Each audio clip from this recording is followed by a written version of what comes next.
Hey, what's up, everybody? Video 44 coming at you with another video. All right, so noontime, got some NBA news. I don't think anything too serious, to be honest with you, but since we're following free agency, we might as well just tell you the small stuff as well. So, first thing you want to say here is Luca Garza is returning to the Wolves.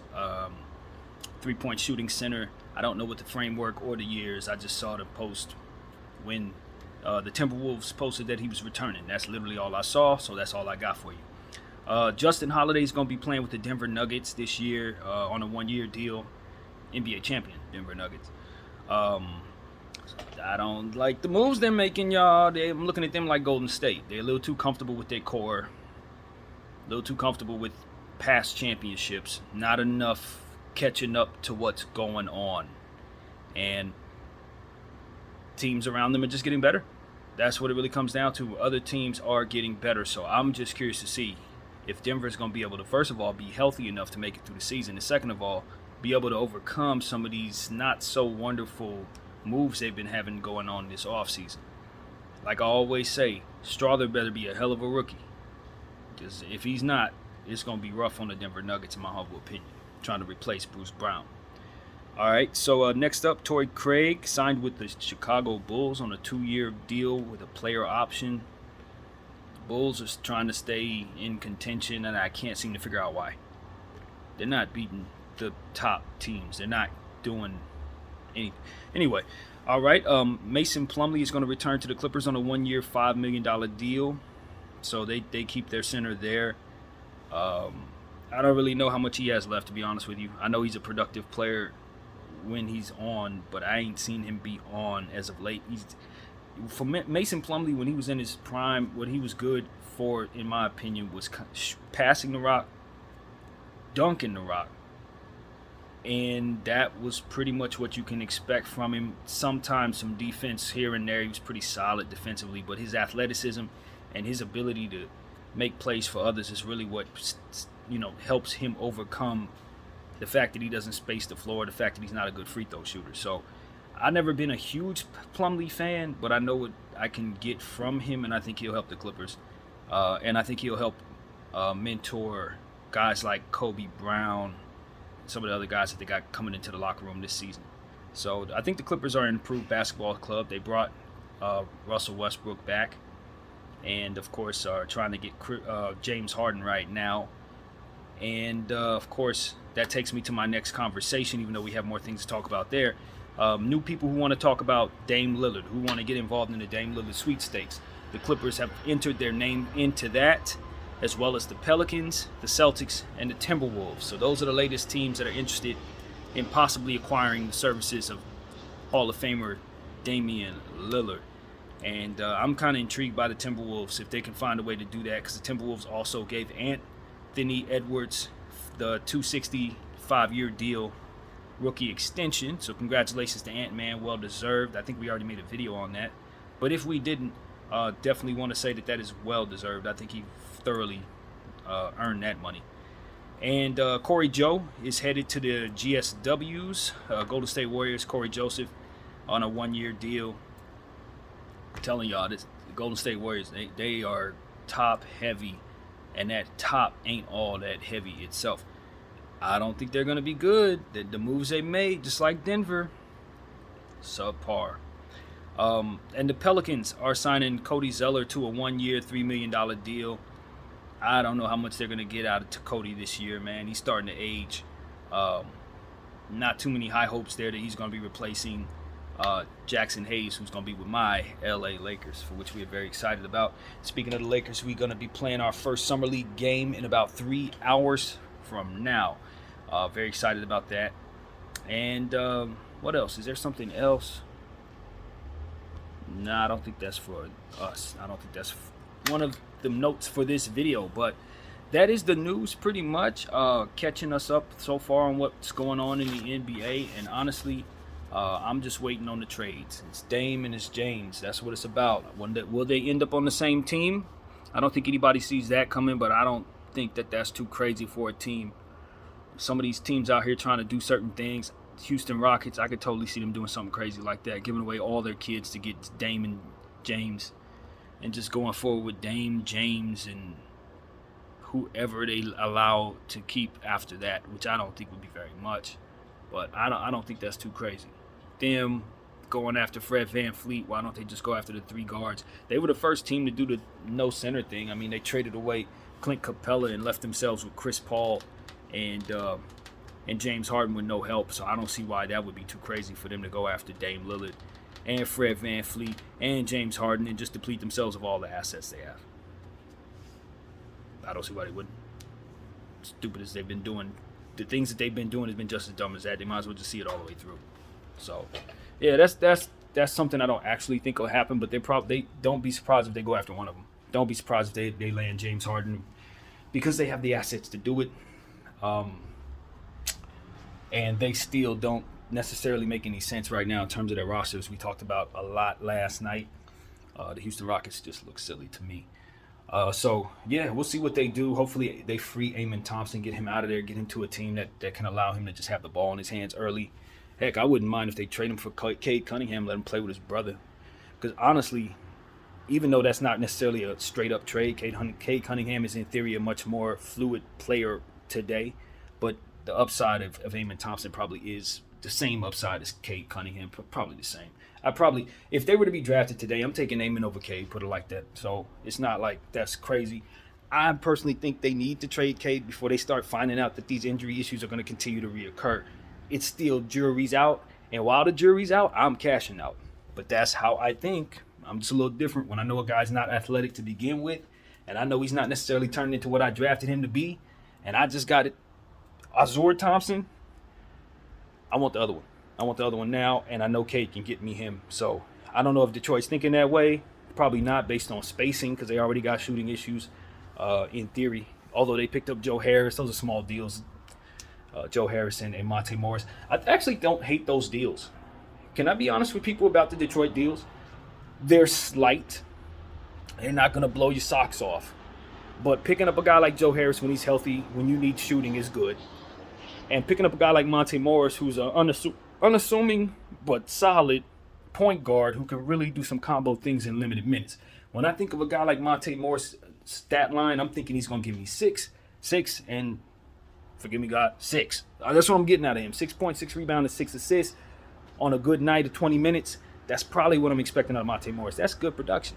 That is really good production for my backup point guard. Especially when I have a bunch of guys like Killian Hayes and stuff like that. Usually they have a Corey Joseph in the corner somewhere to come in for their point guard position. I think Monte Morris can play that role pretty well. And you don't mind not giving him all the minutes in the world. You know what I mean? That's why you don't mind having a player like that. And so those are the two moves they made. They also drafted Saucer, I believe his name is, of whom I like a lot. I don't think I got his name right, but I like his game. So Detroit, when you talk about not really wanting to do too much, but wanting to do the right little things for yourself, I think they did okay. I think when in the midst of everybody doing too much, they did all right. So that's worth saying. Because they did draft Azur Thompson, and I wasn't quite in love with that draft pick for them.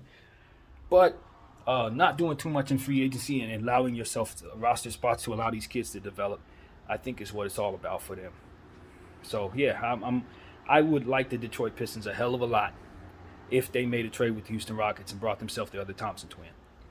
While his value is still low, while people still think he can't shoot, this is the best time to go get him. It is, because his value is going to be as low as it's going to be. Once he gets on the floor, it's over with. People are going to understand that now it doesn't matter, he can't shoot, because he can get to the lane down. He can get through the lane quicker than anybody else. He's going to score on people in ways that nobody else is. And that's what I come to understand watching his highlights. It's like, yo, he don't necessarily need a jump shot because his first step is so ridiculous. It's going to beat everybody. It doesn't matter. And his passing ability is so ridiculous that he's going to make up for it on the back end. And then his defense is really, really solid and is going to continue to improve.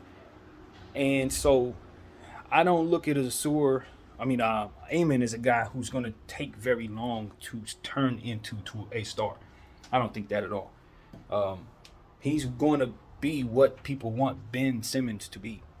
That's what I think Amen's about to be. So long as the Houston Rockets don't bury him behind Fred VanVleet and Kevin Porter Jr. So I like Fred VanVleet a lot, but he don't have his where he's at. is only halfway of where Amon's supposed to go.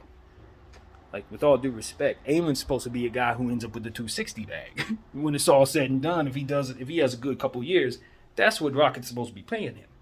So it's like, I like Fred. Fred's a nice star, but I'm not bringing him in, stepping in front of somebody who has twice the upside he has.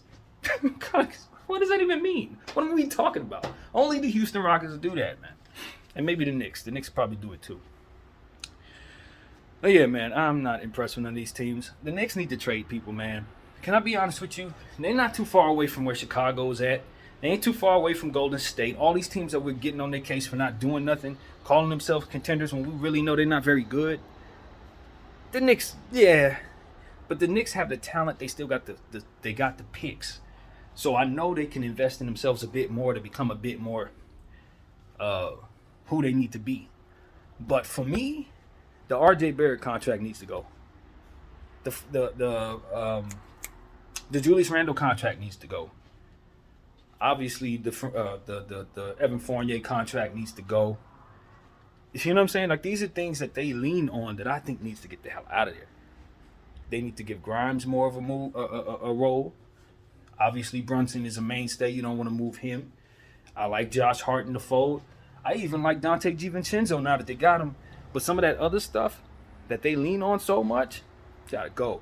Quickly must stay. You definitely want to put Quickly in a position to succeed. If you cannot do that, you gotta let him 2 picks, 2 second rounders. I know that sounds crazy, but it is crazy. That's the point. They're doing it, and it shouldn't be happening. So if they gave away Toppin for 2 second rounders, give away Quickly for 3. Because you ain't developing them. Everybody know he's gonna be a star when he goes to the right spot. So they just need to not have him anymore. They got Jalen Brunson. They're still trying to get another guard. They obviously don't respect Quickly, so Quickly he needs to be removed from that situation. Yeah, man, I'm not impressed with these teams, man. I'm not impressed with them. I'm looking around. I see very few teams that I honestly think operate very well. And some of the teams that we already discussed, so you know what it is in regards to my opinion. I think the Milwaukee Bucks need to do something. I know they re-signed Brook Lopez, but that contract is hefty, which means they're not going to have much talent around it. With him eating that much of the cap space, I just don't like nothing the Milwaukee Bucks have really done, except for Middleton coming back at 106. That's a good deal if he can stay healthy. It's a bad deal if he can't. And so I'm probably moving him. I'm probably going to flip Brook Lopez too at the deadline. I'm moving stuff. I don't know if Drew Holiday makes as much sense to me anymore. I'm reimagining Giannis's team, y'all. Because to be honest with you, I don't like the rest of the sum around his team. The whole cake is just outdated at this point. If Middleton ain't going to be absolutely fantastic anymore, they're only some semi-contender. Because Giannis showed us he is starting to get to a point where he can't just drag trash anymore. We learned that in the playoffs this year. It's not going to get that much better. He's not going to become even more bionic as he ages. That's not how that works. He's still going to be an MVP candidate, but he's stepping into territory where he's going to need a real star next to him if he's going to compete for a championship. And so that's why I've been screaming for them to go after Dame, Paul George. That's the type of piece I want to put next to him. Somebody who's going to come in and do what Middleton is probably not going to be doing anymore at that level. A BI, somebody like that. I don't care who it is, but they need to replace Middleton so that they can continue to have that level of star power, because Middleton is aging, man. And he was always a player who got injured here and there. I don't think his contract's too bad, so thank God he came back on a good contract. I don't believe in moving Drew Holiday because of what he can do. You just want to keep a player like that. He's always better for you than against you, believe me. You don't want to go against him in any way. And so that's the type of piece you don't mind having on there with Giannis. But everything else around him, Bobby Portis is aging. I can replace Bobby and be happy getting something better there. Grayson Allen, I can get a higher upside player in his stead. 2 draft picks there. And for those who are wondering what I mean by 2 draft picks, if I ain't make that clear, the NBA is making it so it seems like all these young players are being traded away for 2 second-round picks. As we said, Obi Toppin, We saw the same thing with a couple guys from Atlanta. They're just giving away for 2 picks. So it's a joke for me. It's a joke for me. I'm saying, look, if you got a young player that obviously is worth way more than 2 picks, we saying 2 picks. In other words, you ain't doing nothing with him, get rid of him. So that's what that's going to be from here on out. Two second rounders, baby, because you ain't doing nothing with that young player. So, yeah, that's how I'm looking at these situations, man. It's a lot of teams that need to be hitting them up with the 2 second rounders. Charlotte got a couple guys they need the 2 second round, for real. Yes, they do. What is happening with some of those forwards you got? I can't think of homeboy's name, but he been sitting there in the wing waiting for an opportunity, and they just keep letting other people play in front of him. Bridge is about to come back. What's his name? Kai Jones. What's up with Kai Jones, Charlotte? That's a long player, can catch lobs, block some shots, get some boards, develop really well. 2 second rounders, man. He would fit really well on my Laker roster right now. It's the last player on our team. He would be a real good piece for us, the Kai Jones. So what's going on with these teams? Are you doing something with these players? These are things that need to be understood, asked right now. Miami, it seems like you want to get Dame. That means you have to let the youngsters go, man. Jaime Jaquez, are you going to have a role for him? Seems to me that you will definitely have a role for him because you're only going to have 3 players on the damn team. But that's what needs to be the case. Jaime Hawkins needs to be playing this year, and Nikola Jovic needs to be playing if he's healthy enough. And if you're not, put him in the trade, man. We ain't going to say 2 second rounders because y'all trying to get the big trade going. Put him in the trade. So these are things that have to happen. And look, Miami got to understand something. Ain't no way in hell if I'm Portland, I'm letting you do this deal without throwing those 2 in there. You're going to throw them both in. I know they're going to try to keep Jaime Jaquez. I know they want to try to build all types of Heat culture around him. He has the look. He got everything. But I'm telling y'all, you're going to have to give him up because I'm not doing no deals with y'all without any picks. And that's the closest thing to a pick y'all got. Him and Jovic are the best 2 things y'all got. Give it up. And Tyler Hero's cool, but one could argue Tyler Hero's a little overpaid too. One could argue for the expectations of him and how much health he may provide throughout the course of an 82-game season. I could argue his contract may not be the most desirable thing for my team. So that's one of the reasons why I don't think that deal is done. If Tyler Hero is a more desirable piece for the Portland Trailblazers, clearly this would be done. But what the hell do they need with another guard that shoots the ball and needs the ball in his hands? You're getting rid of Dame. Still got Anthony Simons. And they're supposed to be taking back Tyler. Tyler don't play the 3, and if he does, and ain't no defense being played. The other 2 guards would need to be defenders, and in this case, they wouldn't be. And what's going on with Jimmy Butler? You asking him to play the 4 in that situation? That didn't work. So you would probably want to flip him somewhere else and try to bring yourself back a power forward. And as you can see, there's some around. P.J. Washington would be a good fit for the Miami Heat in the event this took place, but he wouldn't want to take a pay cut, and he would have to. But that's somebody I would probably be trying to bring in right now for Miami. Even if you don't get Dame, you need to probably try to bring in a P.J. Washington. Yeah, because Miami Heat, I think it's a good chance you don't get Dame, and if you don't, you've been sitting here dragging your feet on everybody else. I've been there. As a Laker fan, we've been there, and it always leaves you trash.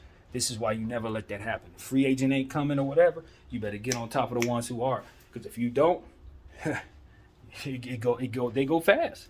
2 days. The free agent pool is pretty much dried up. So some of these teams like Golden State, they mess around, get a little Corey Joseph, think they're going to come back and do something, man. Y'all be knocked out in the first round if y'all lucky to get to the playoff.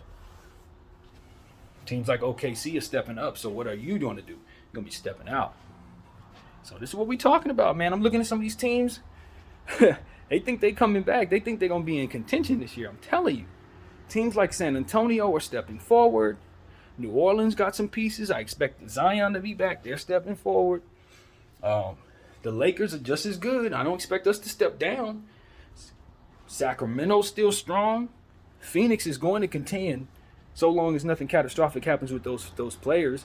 But the way that they've constructed themselves right now, they may be just good enough to defend a few people, which is what they didn't have last year.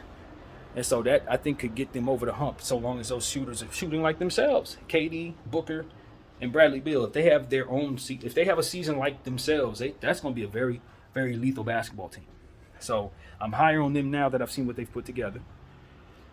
Dallas ain't stepping down. They got some defenders. They got some length. So that's really all they need. Kyrie and Luka going to tear you apart. I wouldn't be surprised if they win the whole championship, to be honest with you. I wouldn't. because they don't need a whole lot other than a couple more trades to make. But I think they brought themselves the things that kept them from being a competitive team. Now that they have those things, it's about them stars. And ain't too many people I'm betting against named Kyrie or Luka. Not too many. So don't be surprised if the Dallas Mavericks are one of the best teams in the league this year. Don't be surprised. Because from possession to possession to possession, they may hit every shot. They may hit every. Kyrie Irving and Luka Doncic may hit every shot. So I'm just telling people ahead of time. They didn't know each other last year. They're gonna get a training camp this year. Contracts have been signed.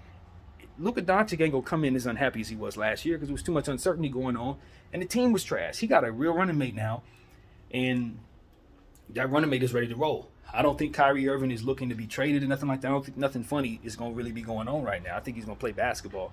Probably some of the best basketball he's played in about 6-7 years right now because he's been paid.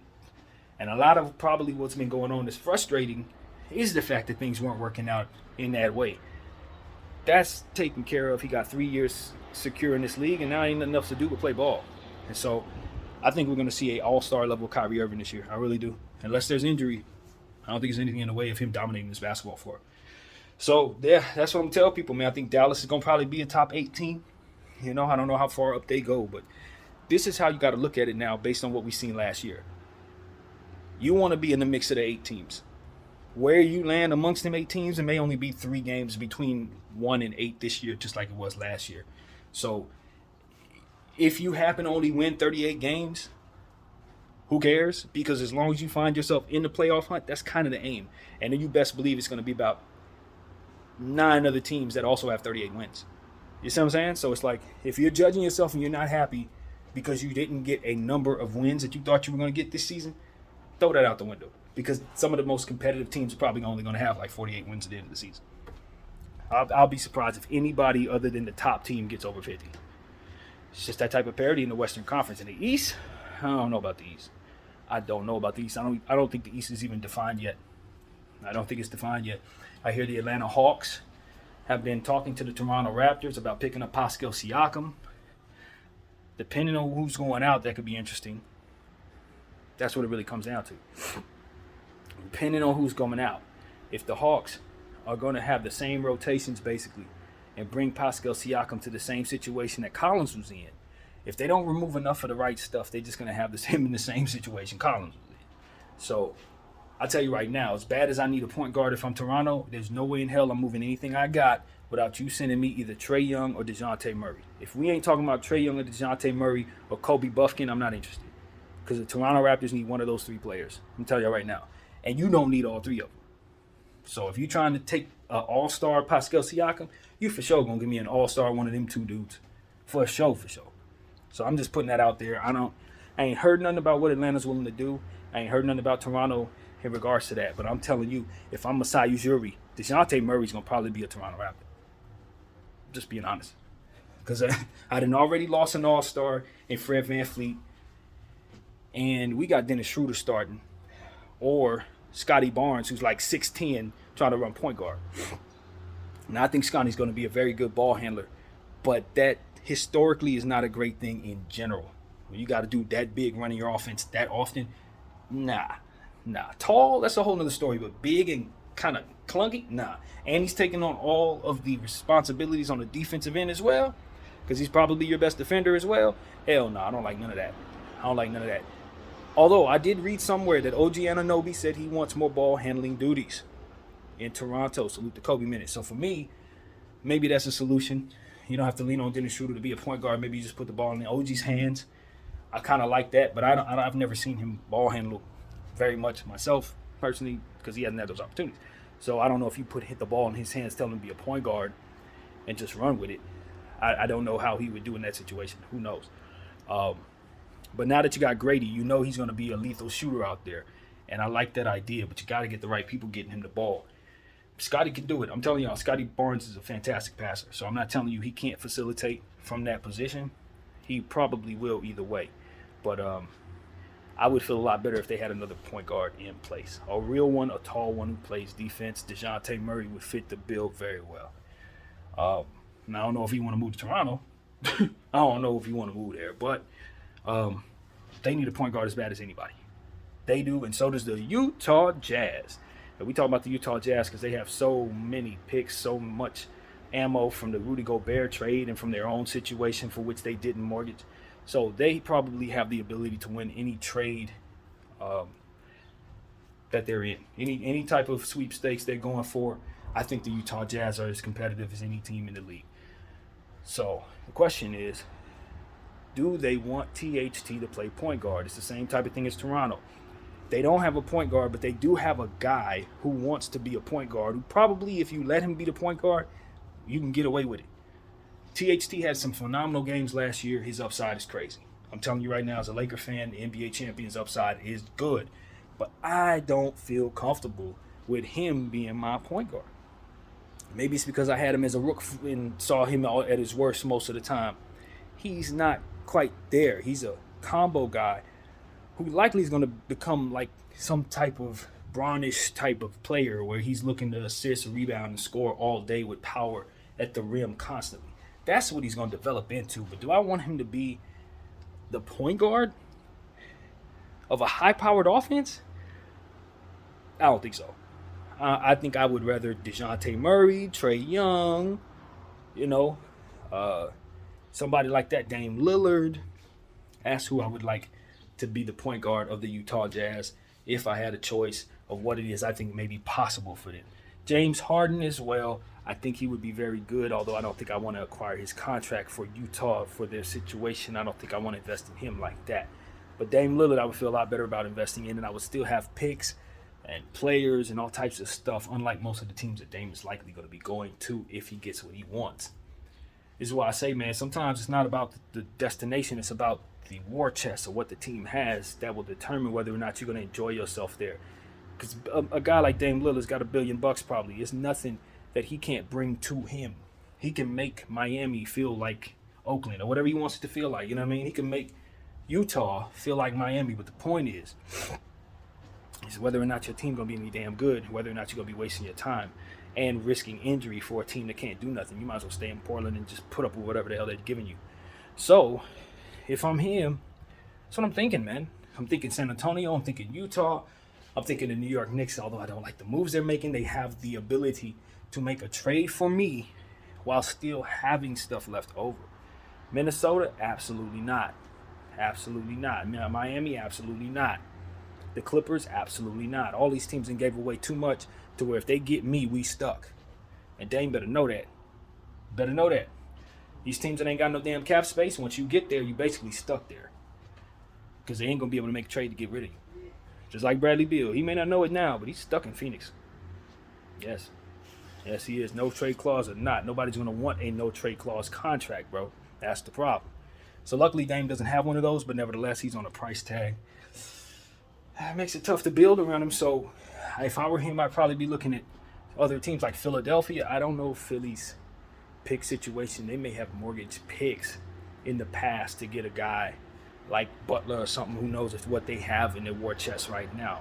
So I'm just going to cry ignorance in regards to the Philadelphia 76ers. But given the fact that Dame and Joel are pretty much on the same page in terms of needing to win a championship this coming season, I would feel more comfortable if I'm Dame going to join Joel in Philly. But I would expect Joel to leave me in Philly after this season.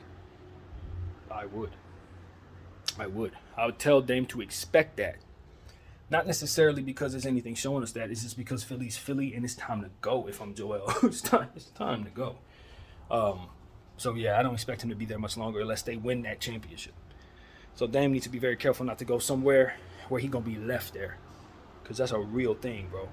That's why you kind of go to Utah, where Utah has so much they can do to where there's nothing who's leaving. Marketing, who's leaving? Nobody's leaving. And so that's another reason why you go there. And in San Antonio, Wembanyama, believe me, he has way more job security in San Antonio than you would. And so that's another reason why you don't have to worry about being left. Maybe you get traded if you don't like what he sees and it don't click, you out. But that's the type of leverage a player like that's going to have from here on out. So, teams he's not thinking about like Orlando. Me personally, I would love to join those kids in Orlando. I'm telling y'all right now, if I'm a guy who has the early 30s and they just need a point guard, fam, Take me to where Franz and Paolo and Carter's at. Send me there. Trade me for all they guards, bro. And they got plenty of them. Black, Anthony, Suggs, Fultz. They got nothing but guards that have upside for weeks. The Jet. All them kids is good, man. You just got to take all of them, trade them for Dame, and then scatter them about if you're Portland to places that make sense for you because you know damn well you don't need all them guards. But that ain't the point. Everybody does, as we clearly said, right? So that would not be a difficult thing. Not be a difficult thing, including flipping Tyler Hero to a third team if for some reason you want to do a deal with the Miami Heat. But after all we've been talking about, if you're the Portland Trail Blazers, do you really want to do a deal with the Miami Heat for Dame? Hell no, you don't want to do. You can do a deal with all these other teams that got all these picks and all these players and all this young stuff. Houston's got a fire sale of future potential All-Stars. That's what you need, Portland. You don't need. Get Amen Thompson, fam.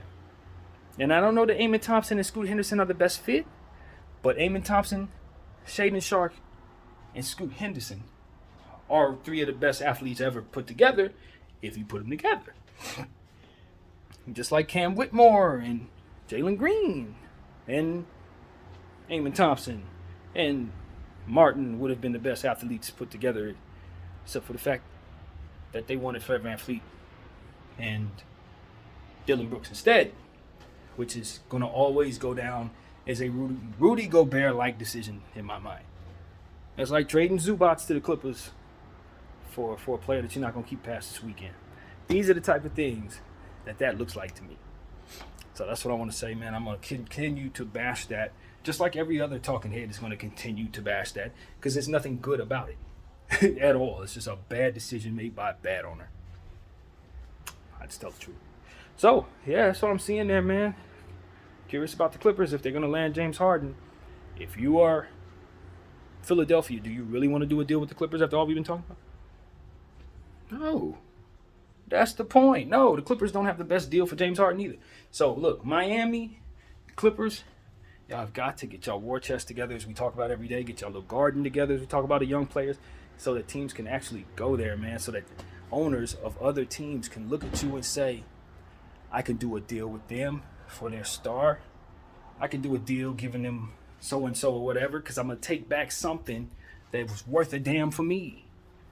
You know what I'm saying? So that's what these guys got to get. At any rate, I'm trying to canvas the league in my head to figure out if there's anybody else I want to talk about. The Boston Celtics are a curious bunch to me because I think they're more relying upon staying healthy, and they got injury-prone front court players. They're trying to bolster their front court, but they brought front court players that are made of glass. Porzingis and Robert Williams are two of the most fragile centers in the league. Two of the most fragile dudes. So it's like, on paper, it looks great. But my reality for them is that those two guys are probably going to play average of 45 games apiece. And so, you resigning Al Horford? How much do you believe in Omar Brissett?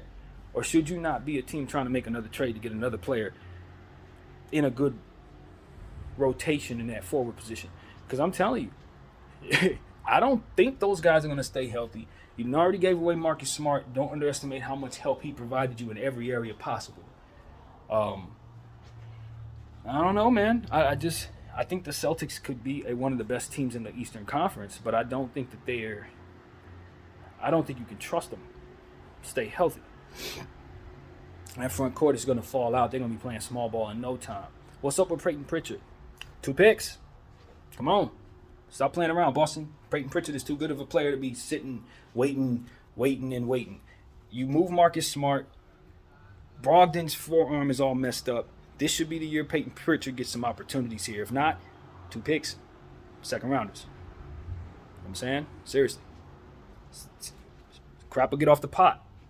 All of you teams. If you ain't going to develop these players, send them somewhere where they can get that development necessary. Because that's necessary, in my opinion, so that all of you guys can have tradable assets and that all these players can give us great product. That's what it's about. So, yeah, who else? We talk about all these teams. Dallas, we talk about Houston, we talk about all the San Antonio, Texas teams are in place. Sacramento Kings. I've heard some people say they don't really like some of the moves the Kings made. My thing is the overseas product at center. Is he really good? Um, are you happy with your draft? Because you did trade that pick to the Mavericks. They took Max Prosper. That's probably a piece I would have loved for you to have. Um, it's some things there in Sacramento. I'm just saying, your team was already really, really good and deep. I don't think they needed to do a whole lot. It's not like they go to state and they need to make moves to get better. Not necessarily. But it would have been nice in a year where they talking about getting Bradley Beal that they would have been able to get something. Because if you're willing to give up that much of your equity to get back a superstar and you don't do anything else, that tells me that something went wrong and you didn't adapt to it, or your plan B was to never get that superstar, which is fine. But they thought a massive move was necessary to the point where they almost brought them a player that has a no trade clause on their contract, which, by the way, is a terrible decision for the Sacramento Kings. Glad they didn't do that. But I like the Sabonis contract. I'm not worried about that. I think Sabonis is going to be fantastic every year. He's proven that already every year. He's been that way. I don't even know why he's been traded so many times. Thunder should have kept him. Orlando should have kept him. I don't know why the hell these teams ever even let him go. But nevertheless, that's that. I'm happy with him in Sacramento. At that price, I think that's okay for him. He's a superstar, star level. But, you got to pay who you have. You know what I mean? You can't sit up here and say, I don't have Giannis, so I'm not going to give him Giannis money. No, you got to give your guy his money. So that's the problem we run into often. You look at a guy like Desmond Bane, you know damn well he's not on the level of a LaMelo Ball or Tyrese Halliburton or Anthony Edwards. But again, Memphis got to play their guy. They got to pay him if they want to keep him. If not, somebody else is going to take him at a similar price. Although I don't know that Desmond Bane demands that kind of money in real life, you guys. I don't think so. If they try to trade that contract, they're going to have a hard time trading. And so that's the reality of it. Desmond Bane is more like Jordan Poole, to be honest with you, in that regard. Paid way too much. Maybe too soon. But he's earned it. He's earned it based on the criteria of the NBA, as we always say. So we don't complain. We just understand that that's the pace. That's the price to pay for young talent developing properly on your team, which is the argument against keeping these guys, and why 2 picks is something that owners are often willing to do this year. But nevertheless, you want to get as many young talented players as you can, because you can always trade them right before the 206 moment, the 260 moment, like San Antonio did with DeJounte Murray. It can be done. They took all kinds of picks for their kids. So I may have tried to do the same thing for Desmond Bane last year, knowing that this was coming. But I think Memphis really values him. So God bless him. So that's much I'm going to say to that particular signing. I don't really have a problem with anybody else. I think that contract is crazy for anybody, to be honest with you. LaMelo Ball and his injury history, I wouldn't feel comfortable with him at 260. Tyrese Halliburton's fantastic, but I don't think 260 is a lot. It's a lot to give to one guy who's still likely developing. But the idea is to pay them early so that at the end, when they're getting lowballed, and all these contracts are not going to these older guys, you know what I mean? A guy like James Harden's taking $34 million playing in the NBA. That's why it makes sense, because he's already gotten that money in the past, in theory. Because clearly, these guys getting way more than some of them guys got back then. But this is the point. They're going to get this now. LaMelo Ball ain't going to be getting that 6-7 years from now. You know what I'm saying? Unless he's playing at that level, he's coming back down. And so this is the time to cash out. This is when these guys get wealthy. And so that's why you're seeing them get these lump sums right now, because some of these guys are not going to get paid that anymore. And they may not even be in that range anymore, depending on how their careers go. So this is their big payday. So that's what you got to say in regards to that, man. Good luck to those guys staying healthy. Good luck to those guys in these small markets. Hopefully they make good decisions around you. Charlotte, we'll see. I'm not saying they don't have plenty of talent. They definitely do. They've done good things. But Mitch Kupchak is my old GM in Lakerland, and I got mixed feelings about Mitch over the years. Some of the stuff he did was great. We got championships on his back. But some of that stuff was like not a whole lot of imagination as it pertains to some of the role players. Just giving guys whatever money, here, give you here, that kind of stuff. It left our team sometimes just flat out not good enough to really compete with Kobe and them. So that's why I wasn't too sad to see Mitch take the Charlotte job. And I'm just wondering if Charlotte's going to be all right with what they got going on right now. Taking Brandon Miller over Scoot Henderson was something I just don't know if anybody really thinks is a good idea in 2023. But their team and a few other people that agree with that. But not the consensus, man. Not when you look at pictures of Scoot Henderson when he was 9 years old and he was built like a bodybuilder back then. It's just like, nah, bro, you don't you don't take nobody over him unless they're Wembanyama. But nevertheless, the Charlotte Hornets did that. And we'll see how Brandon Miller turns out. I don't know if he's going to be an early impact guy. I think he's got to hit the weight room a little bit. But the talent's there. It's not like he didn't deserve to be in the range. I didn't have him falling past 4. So he's a guy that's going to stay really, really good for a long time. And maybe even define his own role. He may, because people are trying to compare him to Chris Middleton. He'll probably be better than Chris Middleton. He'll probably be some version of that, just at a heightened level. And so Charlotte have a duo there. That's a real duo, man. And if Bridges comes back and plays like I know he's capable of playing, it's a trio. And then, Terry Rozier is capable of putting up all-star level numbers as well. But he must be traded, man. Him and Gordon Hayward must be salary dump, stretched or something, man. Get them guys off of the Charlotte books. Do you know how much better that team would be if they just simply get rid of those 2 contracts? My God. Gordon Hayward needs to be on like a $5 million deal right now. Seriously, he ain't that. He got paid already. He got paid already. So it's like he don't, you know what I mean? Nah. And at this point, Terry Rozier, I still think if you give him a bigger role, he's going to give you all-star production. But just like we said about some guys, are you better for asking them to do more even though they can do more? So like Dennis Schroeder, are you better for that? I don't know. You're probably not as good as you need to be if they're your leading guard. So that's what I'm starting to think about Terry Rozier, but he's always been paid as a leading guard. So it's like, I don't particularly think he's a shooting guard, but he's been rendered that on this team, and that's all you've seen him as. So Terry Rozier has never actually gotten a real role in this league that represents who he actually is supposed to be, which is why we always complain about what we're seeing with Kason Wallace and Davion Mitchell and a couple of players now off in Charlotte and Nick Smith. But this is why we don't want this. This is why we protest against this stuff, because we've seen instances where players get off to bad starts and they never recover. You know what I mean? Because they're in these log jams with these franchises that don't value them properly. And so he's an example of that, unfortunately. And hopefully he can bounce back and get some minutes in a good situation once that contract starts to finally mature, man. He's another one of them guys signed a big contract. Probably ain't better for it, Just the path while being paid sucked for Terry Rozier, Duncan Robinson. You can name the names. There's a couple guys. Well, yeah, they were rich in the NBA, but did they actually get on the floor? No, the contracts strangled them. So that's kind of how I look at Terry Rozier. He played, but in circumstances that just were not built for him in any way. And he was always looked at as somebody that probably the team would be better if they got rid of his salary. I mean, that's not what his piece should be for at all in this league. So, yeah, hopefully he can finally get off that contract and still have enough in the tank to really show that he's a real guard in this league. So that's my hope for Terry Rozier. Hopefully he can get the hell out of there now. It'd be a great thing if Mitch Kupchak just gave Terry Rozier an opportunity somewhere else, man.